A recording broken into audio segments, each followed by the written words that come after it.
Hi guys, it's Dee, the one mom in One Mom's Wonderland, and you are probably trying to figure out why I'm standing outside in one of my other passions, which is our backyard garden, with these two large our generation stables. I'll tell you, quick story. I'm sure like every other American Girl collector who has been a part of this fandom for any amount of time, you've probably drooled over Grace's Patisserie at least once. I know I have. I've seen them come and go in a flash on eBay, and I just was not gonna pay, upwards of $1,000 for a patisserie.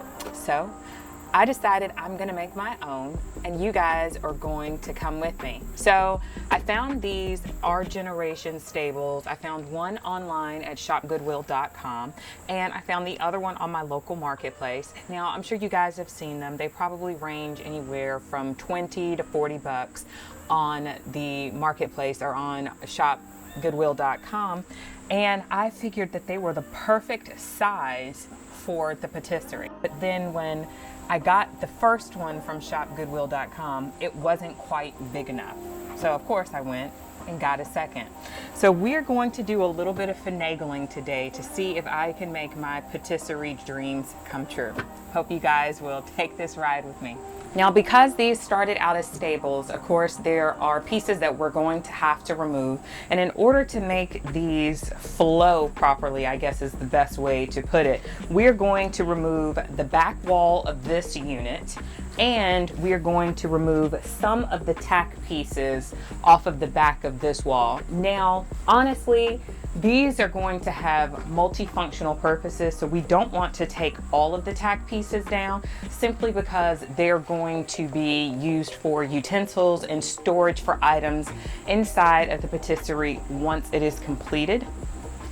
And then also, because of the roof lines of the two pieces, because I got two that were made from two separate years, they are slightly different. And because we want to keep the bottom level, we're going to have to make a piece that is going to combine and allow these two to fit together. So you are going to have to cut a piece of wood, and I'll make sure to put those dimensions down in the description box.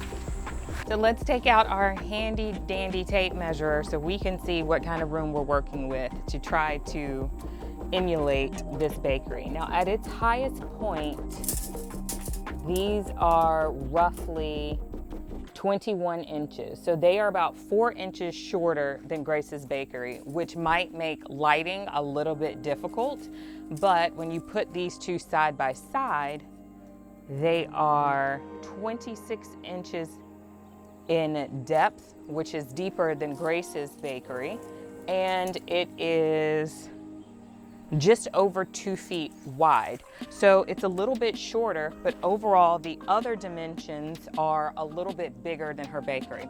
So what we're going to do is kind of deconstruct these two, put them back together, and try to make something that is reminiscent of the patisserie.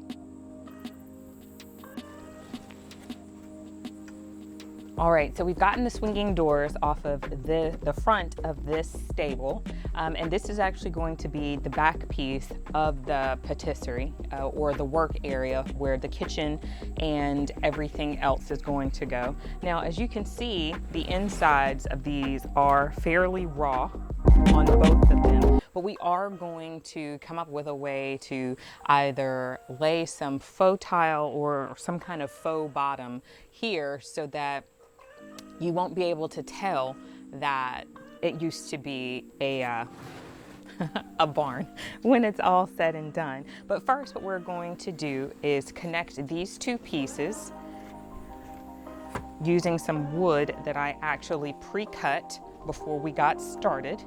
I noticed that there was going to be an issue with how these two lined up with one another. So I went ahead, measured, and cut a piece, and we are going to drill holes and combine these two. That way this will actually hold the structure together. Now, there is going to be another piece that has to go down on the inside as well, and I'll make sure to show you guys that. Now, if you just wanted to butt up against one another and have just a slight gap, over the top.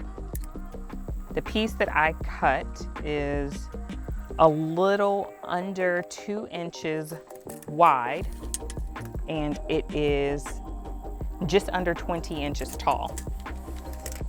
And of course, once you get your 2, you can do a more accurate measurement. But it's a fairly thick piece simply because on the inside, as you'll see when we do the inside modifications, you want to be able to drill the hole so that it is going to be stable enough between these 2 pieces. Now what we are going to do is we're going to put a minimum of 2 holes in here, probably 3, to make sure that it is stable enough for the stable.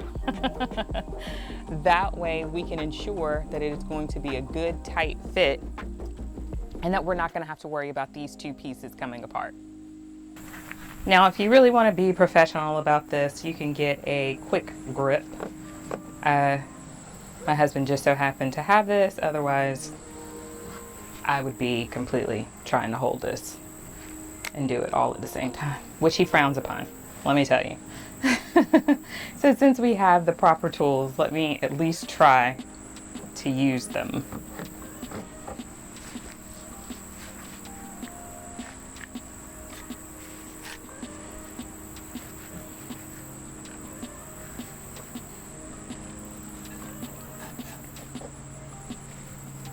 Those seem good and clamped properly, and even though these are not work gloves, they are gardening gloves. We're gonna make these work. All right, so I had to switch and get a different nail.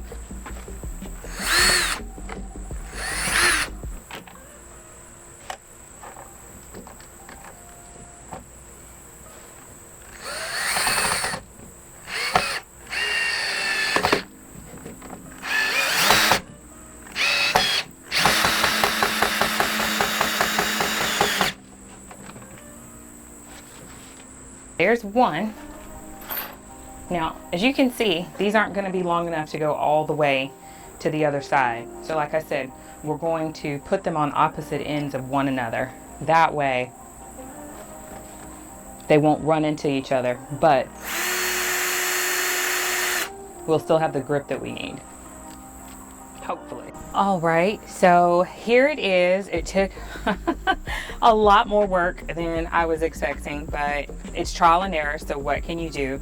So this is the completed structure as of now, which is going to be the framework for the patisserie that we are going to have. Now, hopefully I can get this Our Generation sticker off, but what the plans are for this are to use just some very thin plastic to make a set of faux doors. Then you'll be able to open it up, walk in, and then of course the workstation will be at the back.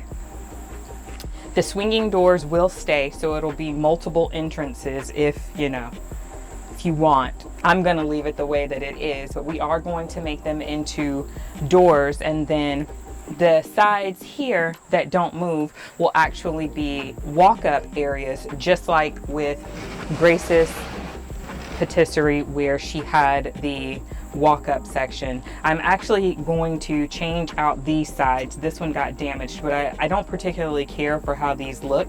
So there are some spare pieces of stall parts that I took out of the inside that I'm going to be attaching to the side as the actual walls for the new patisserie. And then we're going to build a little ledge over the side here. I wanted it to be big enough so that you could actually put a bistro table or something like that inside, but it would have just been far too large. But I am going to see how one of the little bistro tables that I have either from Our Generation or from Journey Girls will look inside. So the next time you guys see this, it will have 2 new sides on the side. And then we're going to talk about painting. One tip that I will give you, I actually laid a piece of wood in between the 2 slats that I put in, and I screwed both sides in here and here. That way every piece of the structure was connected to one another. I'm not sure if that makes sense, but I tried to make it as secure as possible. I have actually lifted this and moved it around on the table, so it is fairly sturdy. And one of the things that you're not going to do is move this as often, but I did want it to be sturdy enough so that if you had to lift it, if you had to move it, that I could. Now, one of the things to make note, this piece was just another one of those random pieces that I had here at home. Thank my husband, the tinkerer, that he always has random pieces of wood sitting around our house. But this piece is actually 1 3/4 wide, and it is 22, and it looks like 3/5 long. Now, for you guys who are going to be doing this project, I do want you guys to know that this piece in the middle, it is going to stick up slightly if you don't get a thinner piece. Of course, if you are going to build this from scratch and not try to find spare pieces around the house like I did, you will, be able to measure the depth of the wood of the stable. That way you don't have to concern yourself with whether or not it's going to be thick enough. And just so you know, the stable floor is about 3/4 of an inch deep. So as you can see, my piece, it sticks up a little bit further than that. But the good news is the part that I'm going to be using as Grace's bakery, the kitchen pieces, they are slightly elevated and they fit just over this little hump. So I won't have to worry about that. If you guys are going to be making your own carpentry for the patisserie, you absolutely can build a little lip in. That way you don't have to worry about whether or not it is going to fit, and you're not going to have to worry about whether or not you're going to have any issues with how big your pieces are if you're going to custom make them. So that's all for today. Hopefully you guys will stick around for part 2, where we can put some of the finishing touches on the outside and then move into the interior. Thanks for watching. Hi guys, thanks for taking the time to watch this video. We hope that you enjoyed it. Here at One Mom's Wonderland, we always try to post the links and the descriptions to the items that we have reviewed in our description box. They are affiliate links and they do help to keep the channel running. We appreciate you guys taking the time to like and subscribe for the channel. If you ever have any questions, comments, please don't hesitate to post them. We love to hear from you guys. Thanks for taking time out to join us in Wonderland. We'll see you next time.